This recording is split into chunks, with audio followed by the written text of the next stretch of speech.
మన రక్షకుడైన యేసుక్రీస్తు నామములో అందరికీ వందనాలండి. ఈరోజు దేవుని మాటలు 2వ కొరింథీయులకు రాసిన పత్రిక 11వ అధ్యాయము 28వ వచనము. ఇవియును గాక సంఘములన్నిటిని గూర్చిన చింతయు కలదు, ఈ భారము దినదినమును నాకు కలుగుచున్నది.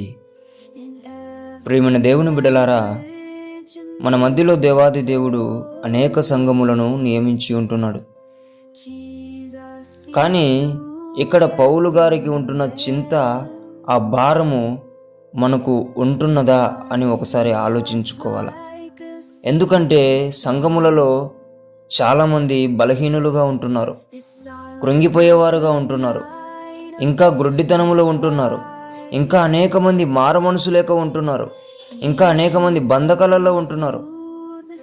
మనందరికీ ఆ చింత, ఆ భారము లేకపోకుంటే మనం వారి గురించి ప్రార్థించలేము. ప్రియమైన దేవుని బిడ్డలారా, దినమును ఆ భారమును మనము కలిగి ఉండాల.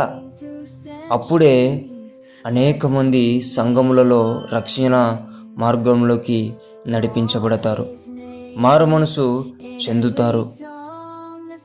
ప్రార్థన వలనే ఒకరి జీవితము కూడా మారడం జరుగుతుంది. ప్రియమైన దేవుని బిడ్డలారా, నీవు సంఘమున గురించి చింత కలిగి భారము కలిగి గనుక ప్రార్థిస్తే, దేవాది దేవుడు, నీకు తోడున్న దేవుడు నీ ప్రార్థన విని ఆయన పరిశుద్ధ ఆలయములో నుంచి నీకు జవాబునిచ్చి నశించిపోయే వారిని, కురింగిపోయిన వారిని, బంధకాలలో ఉంటున్న వారిని దేవుడు విడిపించి సంఘములన్నిటినీ కూడా మహిమగల సంఘములుగా దేవుడు లేవనెత్తుతాడు.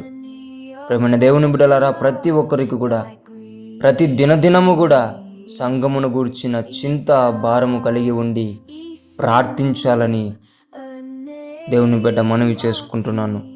దేవుడి మాటలను దీవించునుగాక. ప్రార్థించుకుందాం. యేసయ్యా, మీకు వందనాలు నాయనా.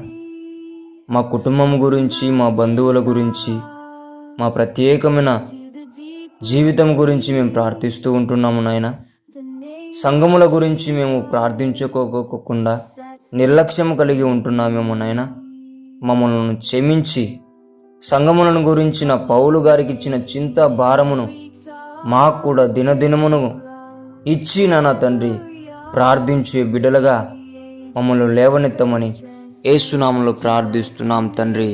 ఆమేన్.